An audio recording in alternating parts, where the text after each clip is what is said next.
What's going on, everybody? Jolt here from TheTokenMinorities, and joining me is my good friend Danza. Say hello. Hello, everybody. I'm back with my good friend Joel, and we got a great show for you today. Yeah, so back from the grave, this is 2 months late. We have episode 3 of Drafting with the Unlucky, I mean the Elite. And, Wait. Huh? So it's not the unlucky? I mean, it's, okay. I thought that's what it was called. Drafting with the Unlucky is what we're going to call it today. And, we're excited to be back and doing this once again, as we both missed this. We both had a pretty insanely busy summer, so we had to kind of put it on hiatus until now. Not only that, but we also had literally polar opposite schedules. So, I was working during the day, he worked all the night. It was just polar opposite. Yeah, pretty much. So it made it a little bit difficult to organize recording schedules and such. But we're both back at school now, and we're able to have relatively similar schedules, and we can just kind of jump right on into this. So yeah, we do apologize for the 2-month delay and all this, but we're here to draft another team, and that's exactly what we're going to do. But before we jump into that, let's go ahead and talk about our theme of the day, which is value picks. So Danza, do you want to start this one off on what a value pick is? Yeah, of course. So a value pick is something that can often be overlooked in a draft, especially for how it's valued in a point system, or even just how valuable it is later on in a draft. It's something that you can typically pick up in the later rounds, but it's still really good and really competes well with top tier threats. So you can define it either way, just late round or point wise as well. Yeah, something I kind of like to think about whenever I'm looking at value picks is, can this Pokemon fulfill the same role that something that is more expensive or more sought after could fulfill?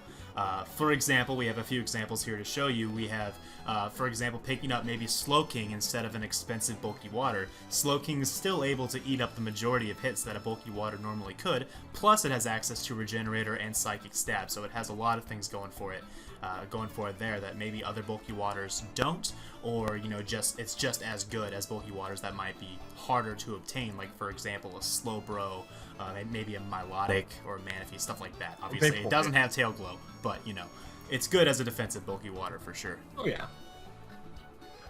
Next up, we also have Nidoqueen on our list of value picks. It's often it can be overshadowed by things like, say, Excadrill or even Nidoking, but with sheer force, it hits really hard. It has some pretty good defensive stats. It's an electric immunity, and it also sets toxic spikes. It's a hazard setter. Also, for the record, gets Stealth Rock. So it has a lot going for it as well, and it can be picked up usually later in the draft, and it can be an asset to teams. Yeah, it's usually picked up around the middle of a draft, I would say, although its draft position is continuously getting higher and higher as people understand how truly versatile it is. And, if you're able to pick it up in about the 5th round, it's definitely going to suit your team well. As another value pick, we have Cobalion. I'm going to let Danza talk about this one because he's the Cobalion fanatic here, so you go ahead and talk about why you like it.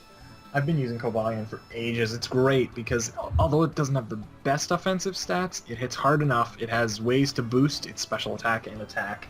It's very fast. It has Taunt, which I always love, a fast Taunter. It also sets up Stealth Rocks. It gets Volt Switch. So, okay, maybe you can't get Terrakion. Maybe you can't get Conkeldurr. Maybe you can't get another fighting type. But because of its versatility, its ability to set up, its speed, Cobalion is another great choice. Not to mention, it is good typing. Yep, I agree. And then as another value pick, Tyrantrum is one you could consider as well. It's a solid bird check if you run a more defensive set because it does resist, for example, both of Talonflame's stabs as well as Mega Pinsir's stab. It can probably chew an Earthquake as well, or Close Combat. Probably not 2 of them, but it can definitely take at least 1 of them, which is pretty nice. And it's also potentially a setup sweeper with Dragon Dance, and also an incredible wall breaker if your opponent doesn't have a sturdy ground type or something that can switch in against the head smash. So Tyrantrum is definitely a Pokemon you should consider picking up in a late round if it is available, because at the very least it will be a threat to your opponent, and they will definitely have to prepare pretty carefully for it. So next up actually is Arcanine, which can take the place of Infernape or Victini or Entei, anything like that. It's got Intimidate, it's got comparable fire-type moves, Wild Charge, Close Combat, some good coverage across the board, just like those other mons. And all in all, good bulk, a good top-tier yet undervalued type of threat, for sure. That's usually overshadowed by those other 3. And as another option, we have Mesprit, just basically to fulfill the role of a bulky psychic. If you don't want to spend an early pick or a lot of points on Cresselia, that would definitely be a nice option there, as well as being a much cheaper option instead of something like Slowbro, if Slowbro was the bulky psychic of choice. Basically a switch into Mega Medicham. That's kind of what we're thinking about here with this pick, and Mesprit's able to do that at least temporarily, so definitely worth considering there. But it is more expensive than Grumpig. Indeed, if you want a true value pick, grab Grumpig. Be the first person in draft history to draft Grumpig. All joking aside, Florges is next. So it's a pretty good alternative to like a Clefable or a Sylveon. So it gets Wish, which is great. It's pretty good offensively. It's got setup options, but mostly you're going to be using it in the defensive role. It's good. Yeah. Good pick. It's definitely not as strong of a pick as something like Clefable or Sylveon, but it does definitely fulfill approximately the same role of being a Wish Passer, as well as potentially being an offensive threat if you invested in it that way. So then, as another value pick and our final value pick to offer you, Haxorus instead of something like Dragonite or Salamence. One true benefit to Haxorus is that it does not have the 4x weakness that so many powerful dragons do. The unfortunate part of Haxorus, though, is that its fire coverage is in the form of Incinerate, which is not particularly powerful, so it does tend to have a little bit of difficulty against some steel types that maybe are able to avoid damage from Earthquake. But in general, because it does have access to Mold Breaker, Earthquake plus Dragon Claw hits pretty much everything it needs to, so Haxorus definitely could fulfill that role as an offensive dragon for your team. So that is the list of value picks that we have for you. Obviously, there's several others in the format that could most certainly be a substitute for the more expensive mons, depending on what your draft is, what your team's needs are, and there's a lot of different ways you can take that. But we hope this helped you think about ways to maybe save some points in your next draft. And from there, we can go ahead and jump on into the true reason behind this video, and that is to draft another team. So the core today is Zapdos, Infernape, and Mega Sharpedo. So shout out to StabX4 for giving us the idea behind this core. We did alter it a little bit. The original idea was, I believe, Klefki, Infernape, Mega Sharpedo, but it was very difficult to make a good team around that core. Klefki's typing actually was not meshing well with Infernape and Mega Sharpedo, so we did end up swapping that out for a different fairy that we'll talk about here whenever we get into the actual draft. But we're drafting around Zapdos, Infernape, and Mega Shark, and that will be how we approach this. Now, this is a balanced core, so it's not a defensive core. These are not 3 defensive mons. No one's going to be running defensive Mega Sharpedo, so defensive Infernape's actually a thing, believe it or not, for Weaviles, so that's a possibility. Mega Sharpedo not so much.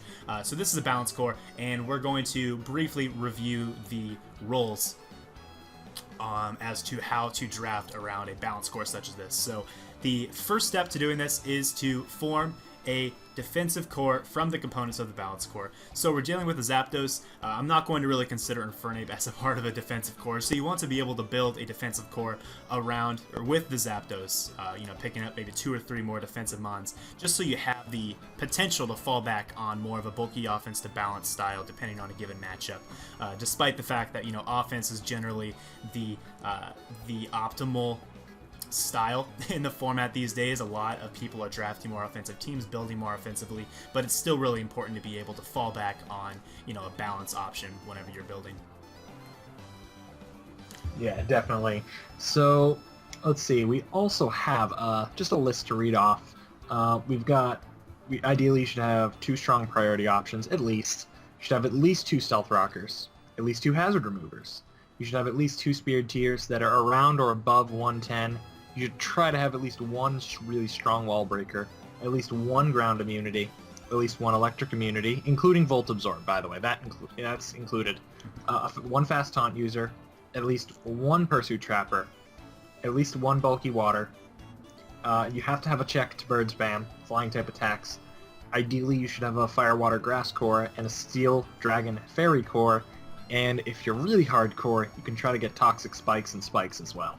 Toxic Spikes are amazing for sure, but in terms of the core we have here in Zapdos, Infernape, Mega Sharpedo, we already fulfill several of these roles. Most notably, in my opinion, is the fact that we have potentially the best check to flying spam in the game in Zapdos, as Zapdos is a counter to Talonflame, essentially.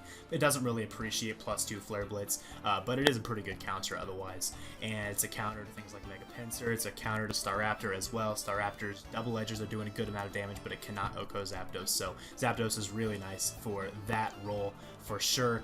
And we have the fast taunter in the form of Infernape, and I believe Sharpedo actually gets taunt as well. I might be wrong, but it is a dark type, and most dark types get taunt, so that's something worth considering for sure.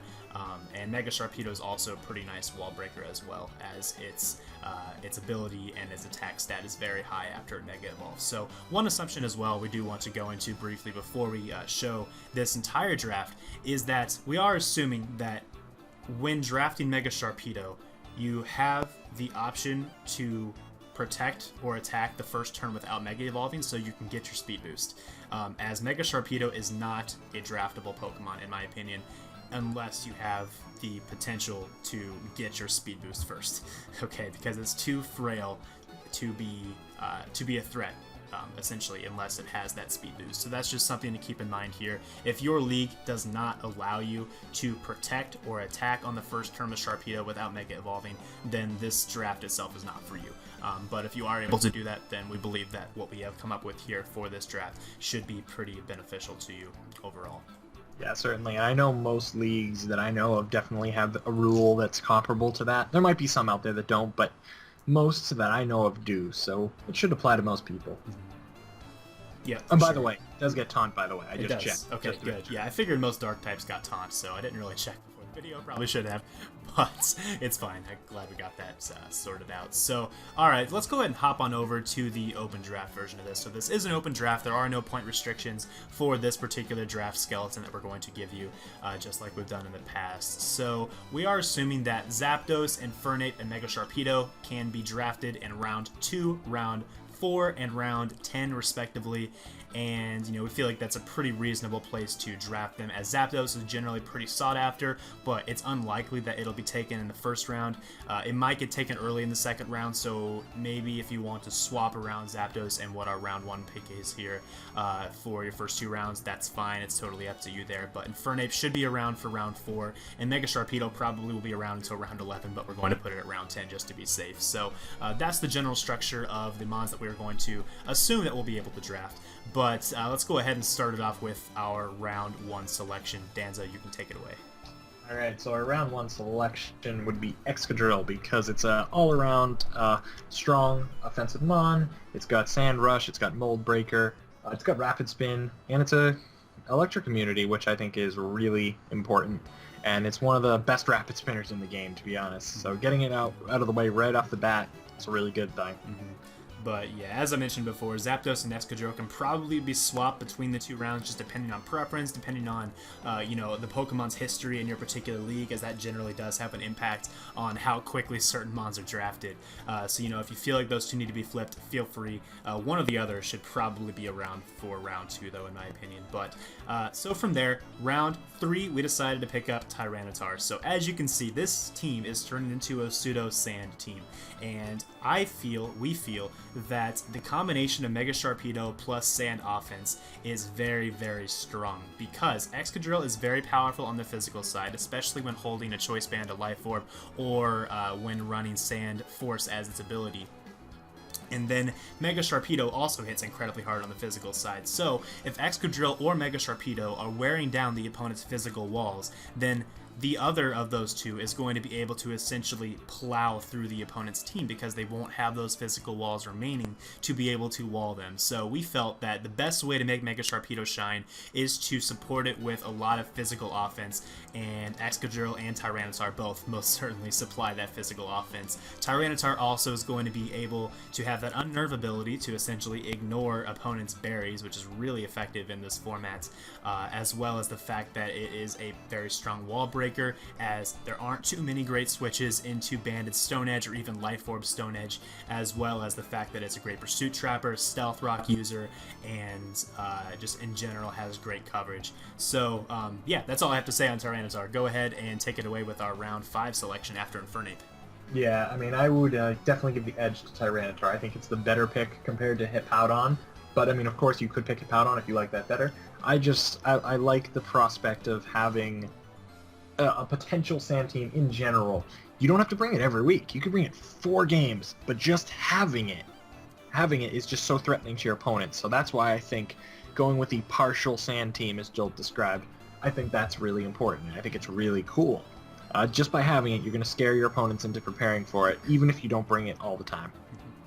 Alright, so the next up was Infernape, but we talked about that. That's set in stone. So let's go to the actual next pick. Goodra, Haxorus, or even Flygon.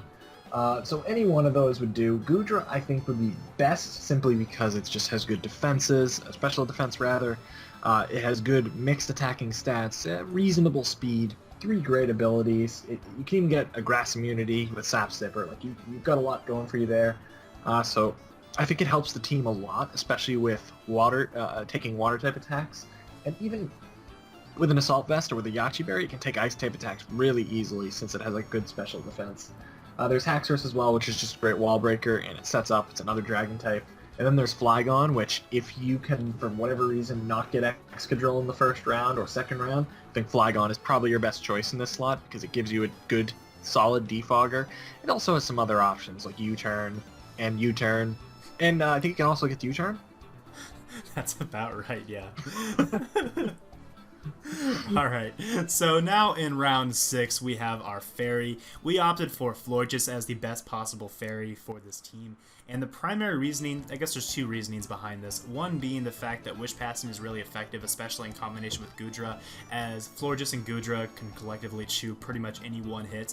And if Florges is able to pass a Wish to Goodra, Goodra not having excellent recovery outside of rest, like under hydration in the rain, it's going to definitely benefit Goodra's survivability, as well as the fact that Excadrill and Florges have good type synergy together, and Florges will be able to pass Wishes to perhaps a weakened Excadrill to make it even more of a threat later on. So Wish Passing is pretty nice for sure on this team, but further still, Florges definitely helps again with the water and ice weakness of this team, as you know, most even pseudo sand teams are going to have somewhat of a water or ice weakness. That's just the nature of having a core in terms of Tyranitar and Excadrill with similar weaknesses. So Florges also helps, of course, with the fighting weakness there between those 2 mons as well. So just the combination Florges Goodra is going to definitely patch a lot of defensive holes for this team. But in terms of some potential substitutes for the Florges slot, one could consider Klefki, which was the initial suggestion with this core. It's definitely not bad. I just felt that a pure fairy type in Florges would make a little bit more sense there,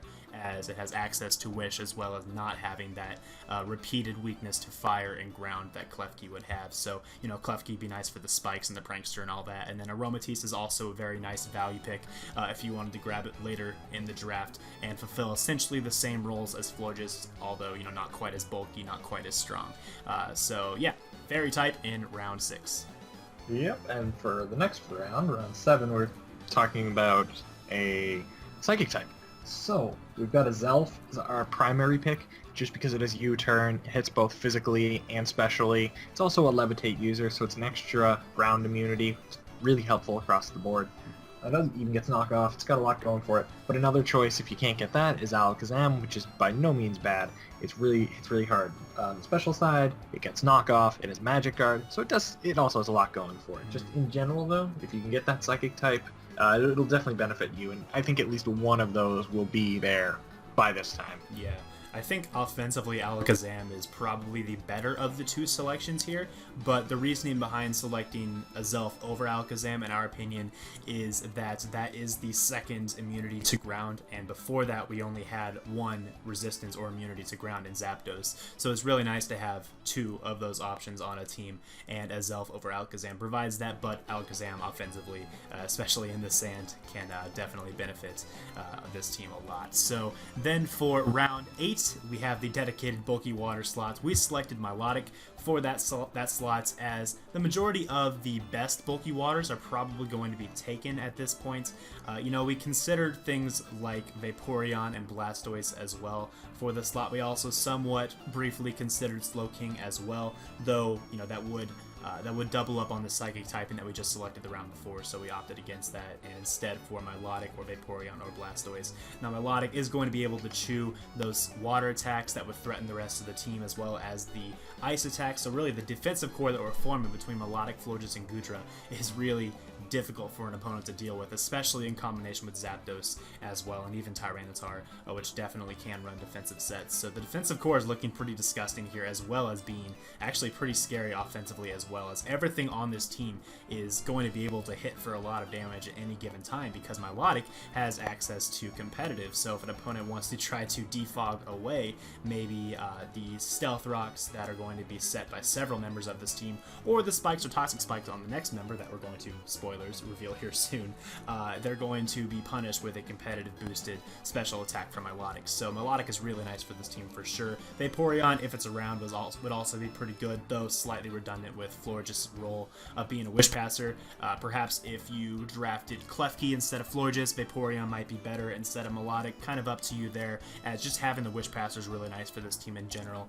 And Blastoise, of course, is nice as an alternative spinner and also value pick later in the rounds. Yeah, that was the only thing I was going to say. It's just, Blastoise is an extra spinner as well, so even if you can't get the first two options, that's a perfectly good alternative. So next up, we have actually a couple of ifs. If you do pick Hippowdon, we think Roserade's better. If you happen to pick Tyranitar, we think Gourgeist is better. And another alternative for both of them is Venusaur. You could really interchange all of them, but with obviously the fighting resist, 0 times effective with Gourgeist, obviously lends a hand to Tyranitar, whereas Roserade in general, I think just has better synergy with Hippo. They all could go together, but, it's still, I think those are better combinations. And then, like I said, there's always Venusaur. Yeah, Venusaur is okay. Like, my problem with Venusaur on this type of team is that Venusaur does tend to rely on Synthesis for its recovery, and if you do bring Sand a particular week, then that can really hinder Venusaur's viability. But, if you bring, like, Unnerved Tyranitar whenever you bring the Venusaur, then you'll be okay. It's just kind of, hit and miss. However you build your team will depend on how Venusaur is actually useful. You could just bring an offensive set, for example, if you decide to bring Tyranitar with Sand, for example. So, just some thoughts there. But then round 10, Mega Sharpedo, as we already mentioned before. And then finally, round 11, we have Ambipom as the #1 selection, though this slot can really be any offensive normal type. That's basically what we are thinking is best for the last round here, as, the offensive normal types that you generally will find in RU and NU generally aren't taken until the last couple rounds. So there's several different options here that can fill this slot, including something like Swellow, Zangoose, Persian, Purugly, shout out to Danza, or Ursaring. All of these are options for the last round. We personally recommend Ambipom because of its powerful Fake Out priority, which has, extra priority over other Fake Out, or over other priority options, as well as being a good baton passer, being able to pass, I believe, Nasty Plot and Agilities. I don't know if it can baton pass any other stat boost, but even so, yeah, Nasty Plot and probably Agility as well. Yeah. But it's nice to be able to pass stat boost to an offensive team. That just makes it even more threatening for sure. And then access to Pursuit and U-Turn, as well as a variety of other coverage moves, just make Ambipom overall pretty good on this draft. Yep. And before we move on, I just want to shout out Purugly for those beautiful 4 minutes that I had Purugly on my team. It really was special. So seriously, if you want to give Purugly a try, I recommend it. It was the best 4 minutes of my life. Yeah, for the backstory, Danza tried to pick up Purugly in the NPL here not too long ago, only to realize he actually didn't have enough points for the Cats. So sad life. Oh, man. All right. Let's go on. Before I cry us a river. Okay. So that's the open draft. Now let's go ahead and transition over to the restricted draft, or the points system draft, that we are going to be featuring this week. And the featured league of the week is the Major Pokemon League. So shout outs to them. The link to their league channel will be in the description below. Pretty cool people for sure. And essentially for their draft, or their draft style, their format, I guess, they have a tiering system in which competitors can select Pokemon from Tier 1 through Tier 5, as well as 3 different tiers of Mega Evolutions, where in the drafting process, they can select for free, essentially, without spending any points, 1 Tier 1 Pokemon, 1 Tier 2, 1 Tier 3, and any 1 Mega. All those are for free, and then they have to spend points based upon the tier of the Pokemon they select for the rest of their selections. So, to start things off, again, Zapdos, Infernape, and Mega Sharpedo are going to be positioned in the same location, so round 2, round 4, and round 10, and this Zapdos is tier 2 under their point system. Infernape is also tier 2, so we have to actually spend 90 points on Infernape because you can't get 2 tier 2 Pokemon for free.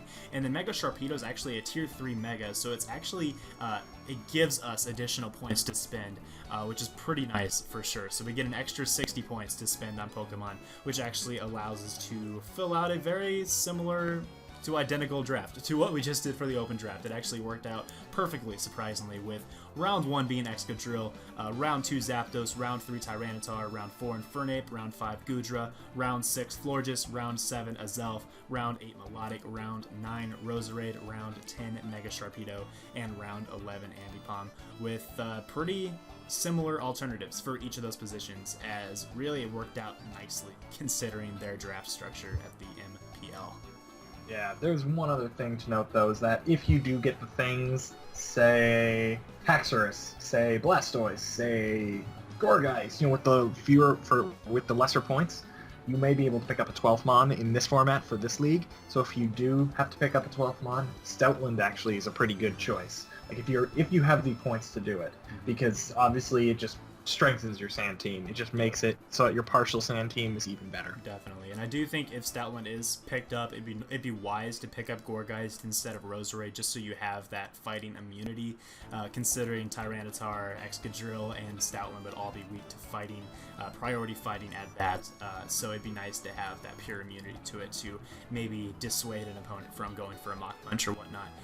So yeah, that is the draft we came up with here with this particular core, and let us know in the comments what you thought about the draft. Maybe punch some holes in it. If you see some things that are wrong about this draft, let us know, and we'll talk to you about those suggestions, and we'll try to maybe correct this a little bit in the comments and come up with something that might be a little bit better. But just to reiterate, going over the roles that we laid out before we jumped into this actual draft, we do have the balance core that we started with the Zapdos, Infernape, and the Mega Sharpedo. We formed the defensive core from the components of the balance core. So we have the Zapdos, which led to a core with Goodra, Florges, Melodic, and potentially even Roserade to an extent, potentially even Tyranitar to an extent. Both can be used in specially defensive or physically defensive roles. And then we have these strong priority options in the Infernape with access to Vacuum Wave and Mach Punch, as well as Mega Sharpedo having Aqua Jet and Ambipom having Fake Out.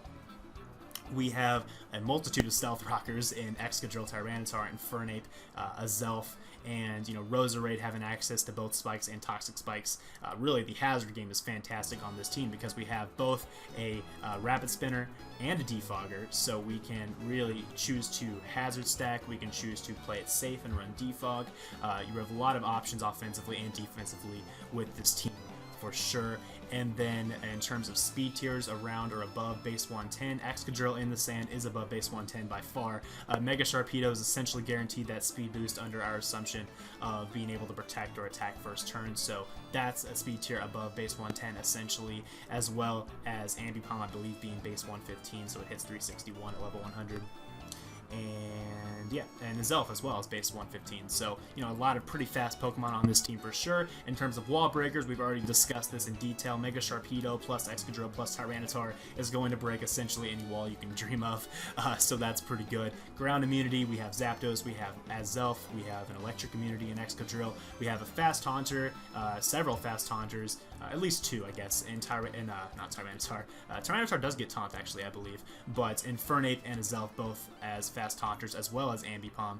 Bulky Water, we have Melodic, and a Check to Fly and Attack Zapdos. We have the Fire, Water, Grass core, we have the Dragon Steel Fairy core, so we did accomplish all of our roles for building around a balance core, and came up with a draft like this. So that is that. Any final words from Danza? You just spoke so quickly and so much. Do you need a glass of water or something? Yeah, actually, I have a water bottle right here, so that's exactly what I'm going to do. Was it really fast? No, it wasn't like fast, but it was just like, whoa, you just got all that out there. You were on a mission, man. I could tell. You were on a mission, so.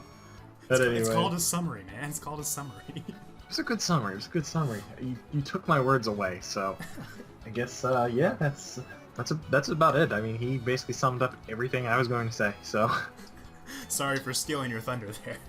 that is okay. You know what? I can take these 10 seconds to just preach about Perugly. Please, save Perugly. Draft it round 1. It's never been on a team before for more than 4 minutes. Just want some love. I cannot support this.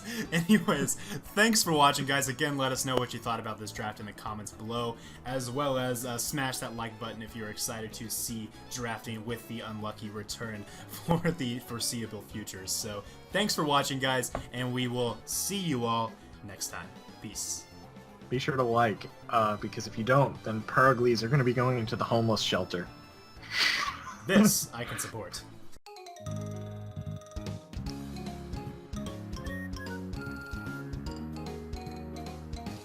Rip Joel.